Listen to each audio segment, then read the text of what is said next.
This is Leicester Till I Die TV. Watch and subscribe on YouTube and listen on your podcast platform. Hi everybody, Jerry Taggart here. Now be sure to watch Chris and Leicester Till I Die TV by subscribing on YouTube and following them on social media for all the latest Leicester City news and information. Come on you foxes! Strap yourself in because we're set up, switched on and ready to go.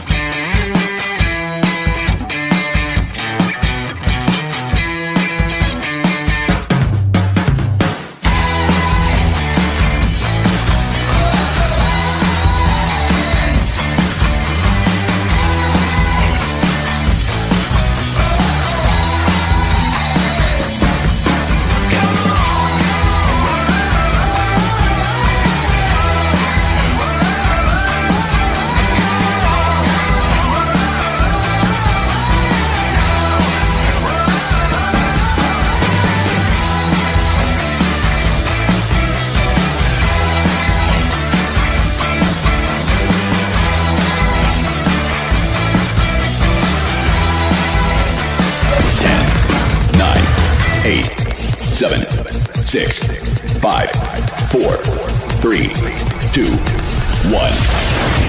And it's live.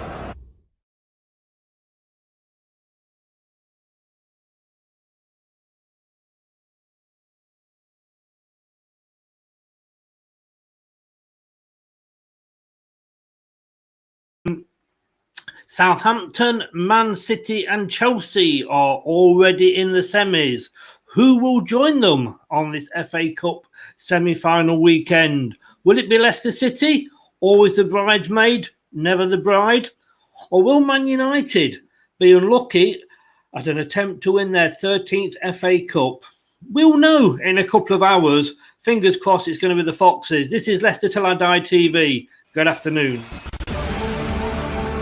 You are watching and listening to the pre-match show on Leicester Till I Die TV. With Chris and Chums.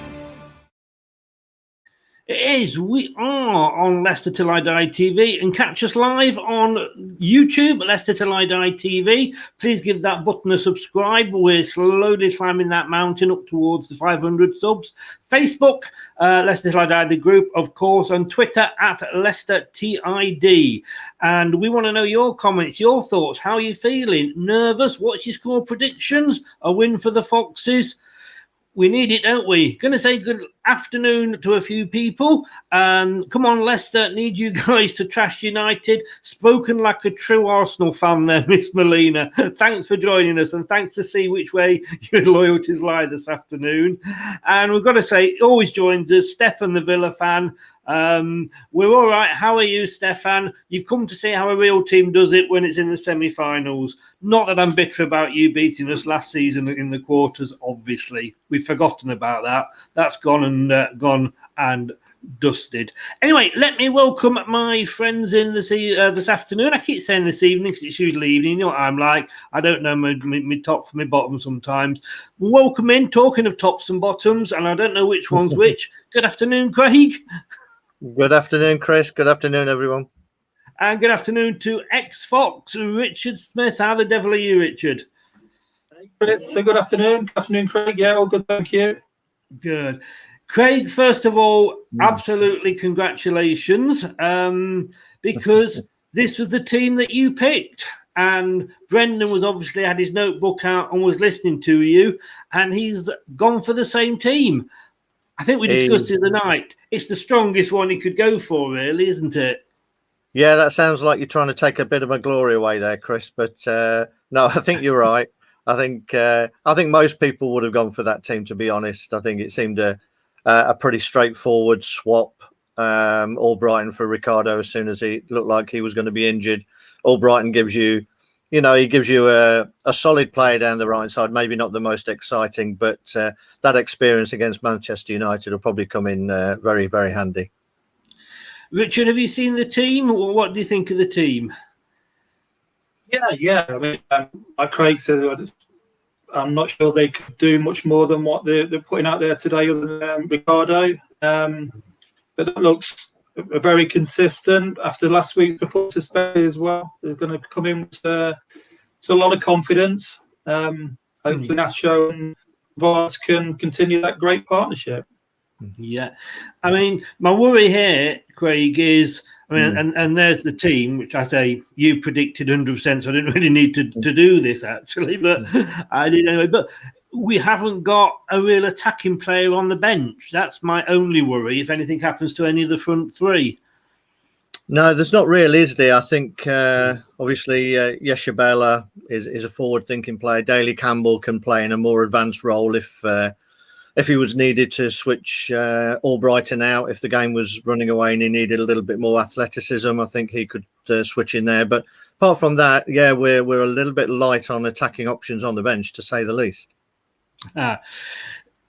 Facebook user here, Rob, is it Rob?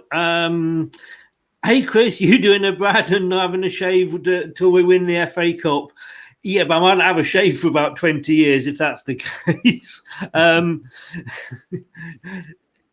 We've not lost, Richard, let me put it this way. Sorry, Man United have not lost a home cup game in numerous years.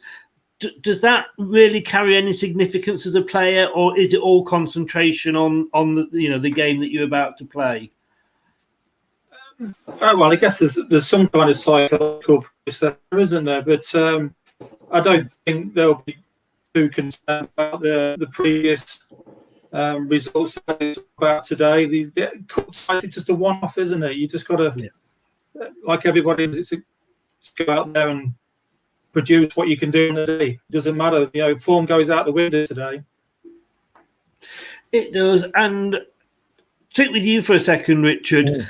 Do you approach the games when it's an FA Cup tie and we're into obviously, territory where we can almost smell Wembley, if you like? Is the preparation any different, or does the manager just take you through the same routine that you would go through as if it was, a normal match every week?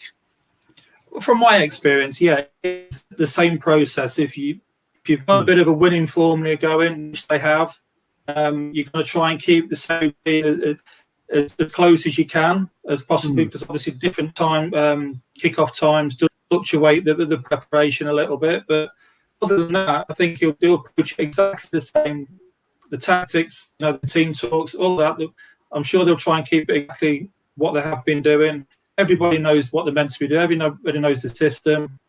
And it's just more of the same, I guess. That's what Brendan can do. Yeah.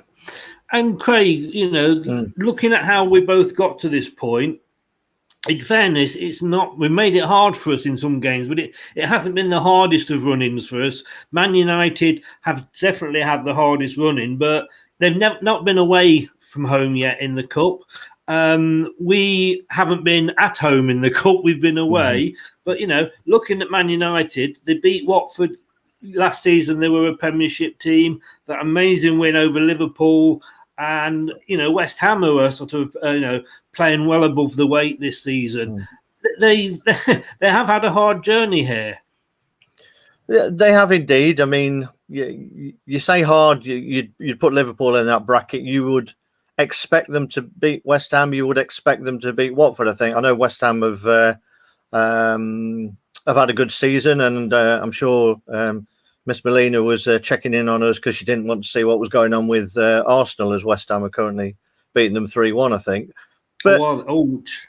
Yeah, so I don't think, I know we've had a tough one, not so tough on paper, but they were all tough games against decent opposition away from home. So what I'd be interested in is hearing from Richard is how much the team and the team talk is adapted once the opposition's team sheet comes in, because obviously seeing that Fernandes is on the bench, there's no Rashford. Would Brendan slightly tweak his team talk in terms of trying to be more on the front foot when certain players are missing from the team sheet?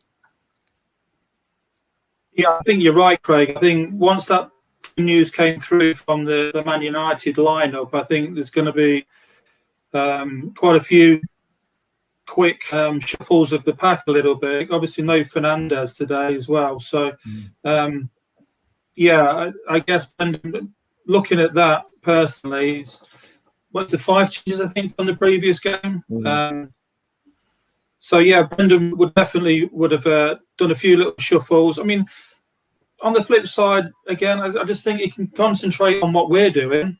Don't worry too much about the opposition in this sense. We're the home team. You know, I feel like we've got a good chance today, regardless of what side Man United are about.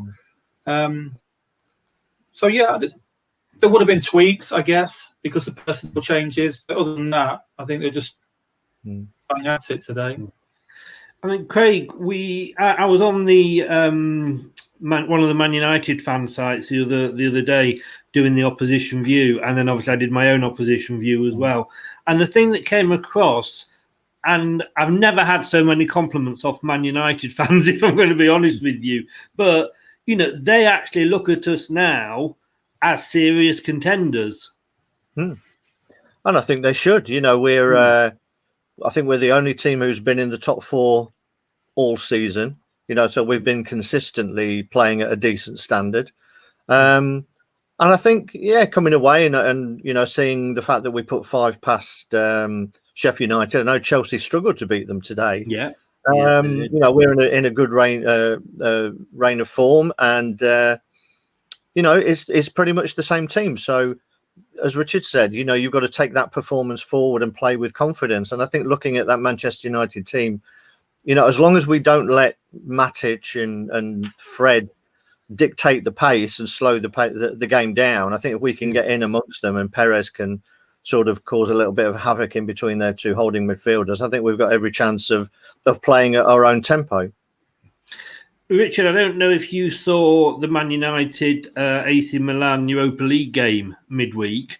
First half, decidedly average. Second half, and this is the player that worries me, they brought Pogba on, played him on the left, and he virtually turned the game on its head single-handedly. Yes, he scored the goal, but he controlled that game. But the thing is, I said to the Man United fans who were absolutely so happy he's back and, you know, he's in the team today, it depends which Pogba turned up. You can get a Pogba that walks over that white line and thinks, you know, can't really be bothered today, or you get the Pogba like on Thursday night, rolls his sleeves up and gets stuck in. He is one of those players, isn't he? Yeah, definitely. Yeah, unfortunately, I watched the first half, missed the second half, so I didn't see. I didn't actually see how well he did. But you know, we all know the type of player he is, and on his day, he can win your games. You know, slightly, he can take the ball by its horns and change a game. And it sounds like he did that midweek. But you're right; it is frustrating, isn't it? Sometimes when you see a player such as the quality that you do see at times, and then the next week he's, you know, it feels like he's not really that bothered. But I mean, I don't even mind that his attitude. It's just sometimes that's the way he expresses himself on the pitch. But yeah, I mean, fingers crossed. You know, we get the Pogba that was there midweek today. I think the midfield, as Craig said, it's a strong midfield, isn't it? You know, some decent ball players there, and I think that in the midfield, as long as Will's on his game, it's going to be. I think that's where the game's going to be won and lost today. If I'm honest with you, in that midfield, it's going to be quite compact. Do you think, Craig, that he'll have indeed, somebody was mentioning this earlier in the week, doing a man marking on Pogba, or do you think Brendan will make him just say, "Look, go out and do your normal game"? I think indeed he has to do his normal game, because I mean, Pogba's a clever player, and if he feels that he's been man marked, he'll drag Wilf out of his normal spot. He'll drag him around and create space for other players. So I don't think you can do that. What I think will happen is that when we're out of possession, you'll probably see Castagna and Albrighton tucking in a little bit more and trying to get tighter to Pogba when he's in possession. And we know Maguire's probably going to pop up with a header against us, don't we, Richard? It always happens with ex-players, but we need him. We need him to be the old Maguire when he first went there today, and maybe make a few slip-ups. It would be nice, obviously, but I mean, I've been looking at, you know, United for past 7 or 8 games, and their defence has been pretty rock solid, hasn't it? They've not conceded many at all. So yeah, we're up against it, but we've got a couple of guys playing up against him, and Maguire's going to be very, very wary of Vardy's pace anyway. He knows how he plays. It might put him on the ear a little bit, change the way he thinks about it. But yeah, Maguire's dominant, isn't he, with penalty areas? So it'll be interesting to see how that pans out today. Craig, looking at the Man United bench here, Cavani, Fernandes, Luke Shaw, who's having an amazing season, McTominay, there's some names on there. When you look at our bench, do you know if you see sort of we're in trouble, and I'm not not decrying our players here. When you look at our bench, what do you see, or do you see anything that Brendan can do to bring any of those on to actually change it? No, for me, that bench says to me, that it's going to change, not change, but influence the way that we attack this game. That is a bench that can close out a game. So I think it's very important for us to get the first goal in this game. Yeah. This isn't a bench where we can chase a game, So I think it's really important that we get on the front foot, get a goal up, get 2 goals up ideally, and then he can use that bench. Because I think, as I say, chasing a game, there's nobody you'd really turn to on that bench. So I think we've got to play on the front foot and try and get our noses in front. That is true, and it's nice to see Brendan doing that for a change rather than trying to hold on and then change things later on. But Richard, Scott's made the point there about Perez. We're hoping with Perez and we're hoping with Iheanacho that we've not had yet other more false dawns with them. But Scott's saying there that Perez seems to play well against lower league teams, but can't see him doing anything well against United. Is that a fair assessment, or do you think Perez can do something today? I think he's definitely got it in him. We had this conversation, I think it was last week, Chris, or the week before, just about the form of Perez himself this season. And we all agree that it's been slightly disappointing, in all fairness. We have seen glimpses of what he's capable of doing. Whether that's against the top teams or not, I'm not 100% sure. I might be inclined to agree with Scott there on an element when he does score, when he plays well against Sheffield United, especially. But again, it's a team on decline, isn't it? Yeah. So, it'll be interesting today to see the performance that we do see from him. Hopefully, he can have an impact. Hopefully, he can, make an impact within this game today. And the incentive, Craig, is going to be so much more, I believe, in the second half, because they're actually making the semi-final draw at half time.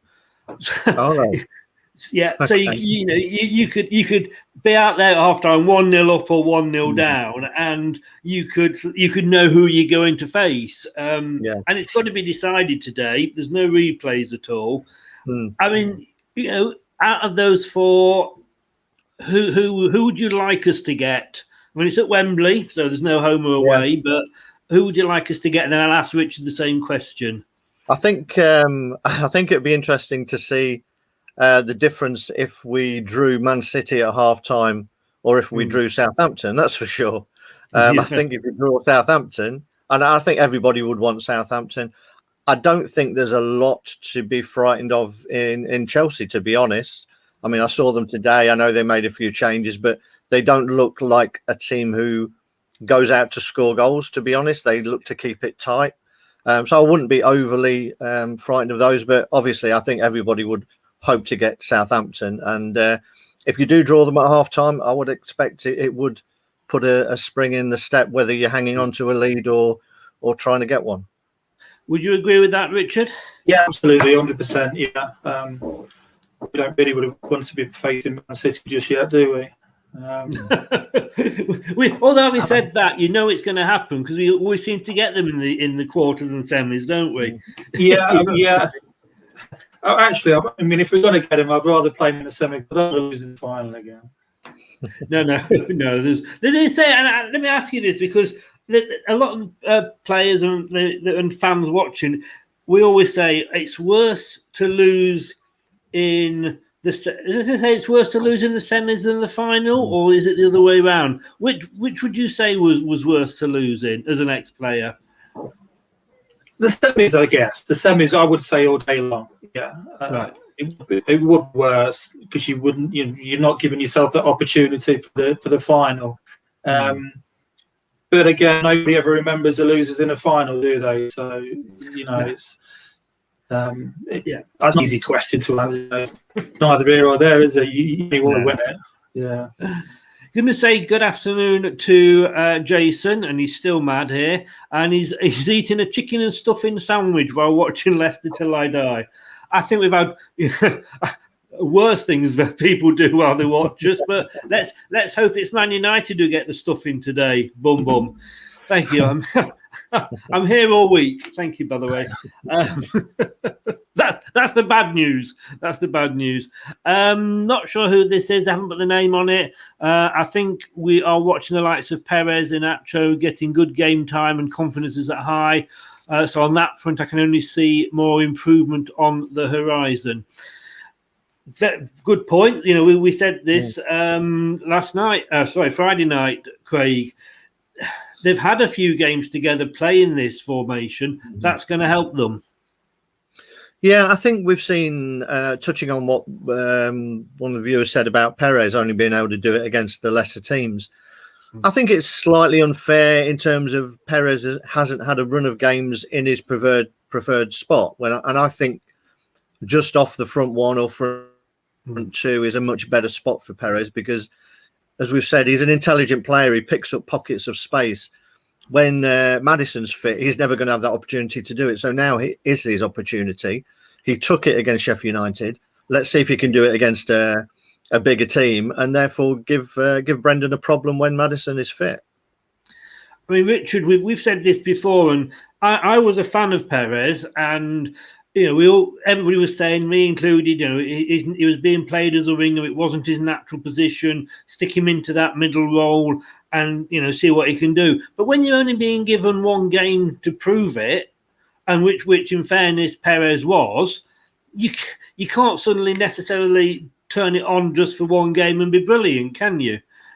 No, you're right. Yeah, I mean, he isn't an impact player, is he? He needs to be playing consistently to get into the run of the games and the feel of it. He does seem that type of player. He's not going to make an impact for the bench, so you either have to start him or you don't, I guess. It's usually kind of like that. But no, I mean, today would be interesting. Hopefully he can continue the form that he has showed late, and therefore give Brendan that headache, which would be great. But I was just looking, obviously, at the bench again, and as far as the strength in depth, it just shows the difference, doesn't it? Slightly, we've had a few injuries, and now we haven't got that strength that we think might be able to change the game in the second half, if need be. But United, on the other hand, if we are 1 or 2 up, they can throw on some big guns and have an impact. So that's a bit of a difference today, isn't it? It certainly is. And taking up that point, good point, Richard. Taking up that point, Craig. This has been the story of Leicester's season somewhat, hasn't it? We've always seems to have, every team's had injuries, and I'm not blaming injuries, but it's been backs against the wall time most of the season for Leicester, and we've stood our ground. Yeah, to be fair, Brendan and the whole squad and the backroom team have done a great job in putting out a competitive team each week, particularly with the number of injuries we've had. I mean, if you look at that in terms of strength of depth, if you take Maddison, Barnes and Under, they're 3 players who would obviously make an impact if they were sitting on our bench as well. So I think we have been unlucky with our injuries and the timing of them. But, the fact that we've stayed competitive shows how the squad has been progressing. Obviously, it does need more strength in depth, but there's definitely progress been made this season. Going to end on this one, and thanks both of you for joining me. Richard, we've always been the bridesmaid, like I say, never the bride. Man United going for their 13th win this season. Is it going to be unlucky for United? Are we going to do it? Yeah, I think we're going to get a win today, in all honesty. I'll take a 2-1 today. Yeah. Yeah. I think we'll get the game won early second half. I think we'll be, and then we'll be backs against the wall towards the end. My prediction. If we do that, I'll buy you a pint. Okay. Craig, who I owe more pints to Craig than I can probably there is down Everard's Brewery. Remind me of your score prediction. I said 2-1 as well, but I said after extra time. Did. But Yeah. I think looking at the team that the Man United have put out, I think there's every chance that we can get it wrapped up. And then, as Richard says, hang on with the backs against the wall job. If my memory serves me right, and I'm of a certain age where it doesn't always serve me, I think I went for a 3-2, and I hope I'm wrong because I prefer a 2-1. My nerves, I don't think, could stand a 3-2. But hey, thank you both very, very much for coming on.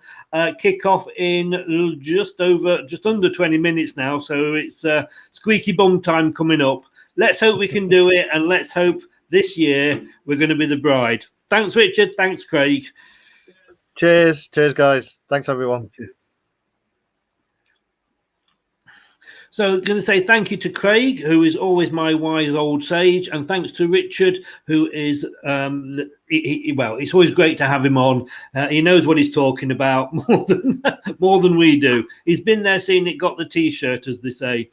Phew. We're going to be back in about 15 minutes. We're doing the watch-along show. It's me and Josh.